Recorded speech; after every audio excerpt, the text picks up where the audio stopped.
Hari ini kita akan melihat satu kebenaran, saudara. Apapun juga yang Tuhan buat atas hidup kita. Ya, saya ulangi lagi. Apapun juga yang Tuhan buat atas hidup kita, itu dampaknya selalu kepada anak-anak. Saya ulangi, ini penting sekali. Apapun juga yang Tuhan buat atas hidup kita, kecil maupun besar, dampaknya selalu kepada anak-anak. Kalau saya boleh katakan dalam kalimat ini, adalah satu-satunya buku yang berbicara begitu banyak tentang anak-anak. Saudara, Tuhan kita adalah satu-satunya Tuhan di antara ribuan Tuhan, kalau nggak saya berkata jutaan Tuhan di dunia ini, yang sangat senang dan sangat bangga disebut dengan Tuhan 3 generasi. Akulah Yahweh Abraham, Yahweh Ishak, dan Yahweh Israel. Saudara, tidak ada Tuhan lain di dunia yang begitu bangga dengan sebutan 3 generasi ini. Dari awal kejadian, Tuhan sudah bicara tentang anak-anak. Dari semua peristiwa di kitab suci kita, Perjanjian Lama maupun Perjanjian Baru, saudara, maka Bapa di surga berbicara tentang silsilah.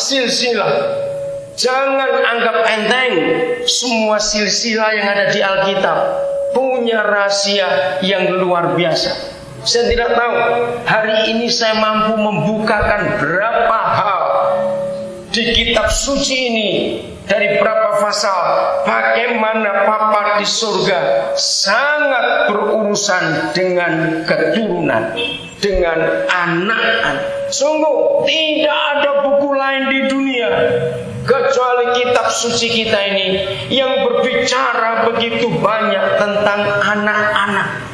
Saya akan mulai dengan membaca hal ini. Rut pasal yang keempat.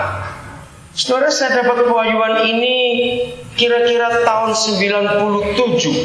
Saya nggak ingat tepat, 97-98. Roh Kudus memaksa saya untuk mempelajari pasal ini. Saya terkejut ketika dia wahyukan itu. Rut pasal yang keempat. Rut pasal yang keempat, pendek ayatnya, hanya 4 ayat. Ayat 18. Judulnya apa? Silsilah Daud. Oke? Inilah keturunan Peres. 1. Peres memperanakkan Hezron. 2. Hezron memperanakkan Ram.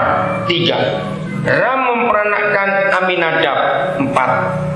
Aminadab memperanakkan Nason. 5. Nason memperanakkan Salmon. 6. Salmon memperanakkan Boas. 7. Boas memperanakkan Obed. 8. Obed memperanakkan Isai. 9. Dan Isai memperanakkan Daud. Pertama kali saya dapat pewahyuan ini, dengarkan. Saya sebagai hamba Tuhan berkata gini, Bapak, siapa yang bisa khotbah 4 ayat yang tidak ada kata dan kalimat lain kecuali nama orang memperanakkan, nama orang memperanakkan? Mau khotbah apa? Coba renungkan, iya atau tidak? Tanya teolog manapun juga, mau khotbah apa dengan kata nama orang memperanakkan, nama orang memperanakkan? Tidak ada kata lain. Betul? Yang ada cuma kata pertama, inilah, cuma itu yang beda. Semuanya sama. Setelah inilah keturunan Peres, terus Peres memperanakkan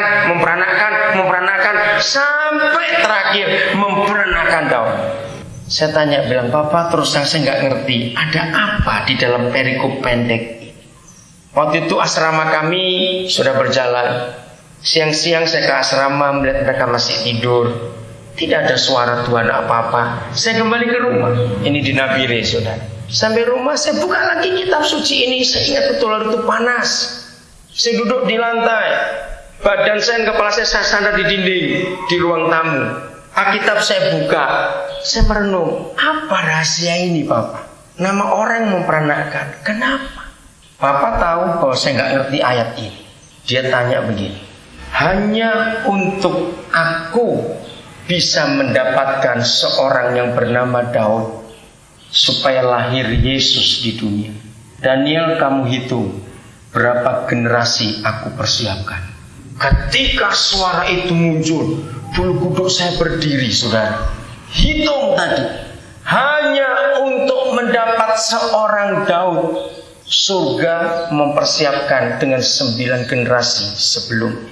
Kalau ada yang belajar antropologi akan mengerti. Siapa tahu satu generasi secara antropologi atau ilmu sosial, yang belajar ilmu sosial akan tahu, dihitung berapa tahun. Cepat, satu generasi itu berapa tahun dalam ilmu sosial? Ayo cepat, orang banyak begini masih nggak ada yang saya jawab. Berapa tahun satu generasi itu? Ada 2 cara menghitung. Satu bilang 40 tahun, kedua bilang 50 tahun. Itu hitungan satu generasi.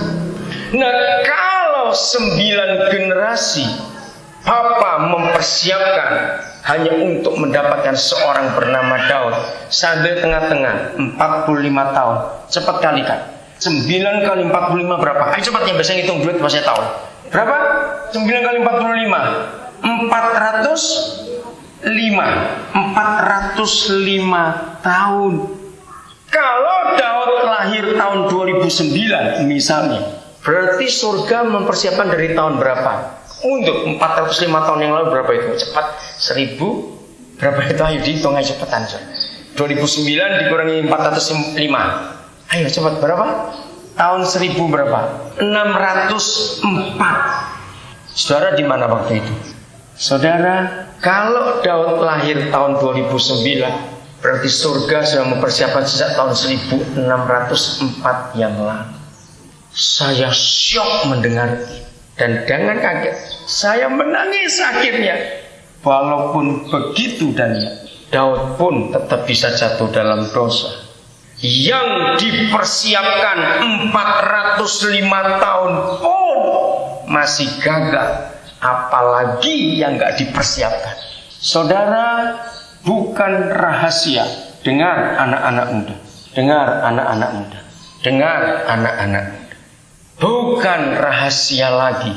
90% lebih pernikahan anak-anak muda gereja, 90% lebih pernikahan anak-anak minahasa, orang-orang Kristen, adalah pernikahan yang tidak kudus. Maaf saya berkata ini. Jawab ya atau tidak. Lalu mau jadi apa generasi setelah kita?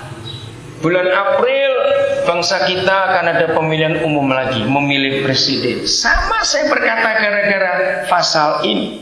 Saya banyak bicara di seminar-seminar kepemimpinan. Sama cara saya mengajar. Saudara, saya bersyukur kepada Tuhan, sudah banyak forum, banyak acara yang bukan Kristen saya dipakai sebagai pembicara atau narasumber. Saya tidak punya bahan lain kecuali Alkitab ini. Dan salah satunya itu bicara soal kepemimpinan. Saya bahas masalah ini. Walaupun saya nggak nyebut kitab apa, nggak sebut nama, tapi ini ada dalam sejarah. Jadi kalau bangsa Indonesia akan memilih pemimpin 4 bulan ke depan, seharusnya kita mempersiapkan itu 40 atau 50 tahun yang lalu. Kalau pemimpin yang kita pilih nanti itu umurnya 50, maka 40 tahun yang lalu atau 45 tahun yang lalu orang itu umur 5 tahun. Betul? Nah, seharusnya waktu dia berumur 5 tahun, 45 tahun yang lalu kita mempersiapkan.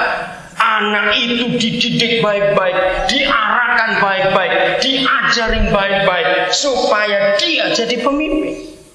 Ingat, manusia itu hanya ada satu di antara dua. Kalau kita tidak jadi pemimpin, kita pasti dipimpin. Jawab ya atau tidak? Yang tengah-tengah nggak ada. Sebut apa itu tengah-tengah? Tidak ada. Setengah pemimpin, setengah dipimpin, nggak ada begitu. Manusia cuma ada satu di antara dua. Kalau kita tidak jadi pemimpin, kita pasti dipimpin. Mari kita kejar kalimat ini. Berikan saya kalimat-kalimat lain. Apa itu dipimpin? Cepat. 2 orang, 3 orang. Apa itu dipimpin? Ayo cepat jawab. Apa itu dipimpin? Dia makan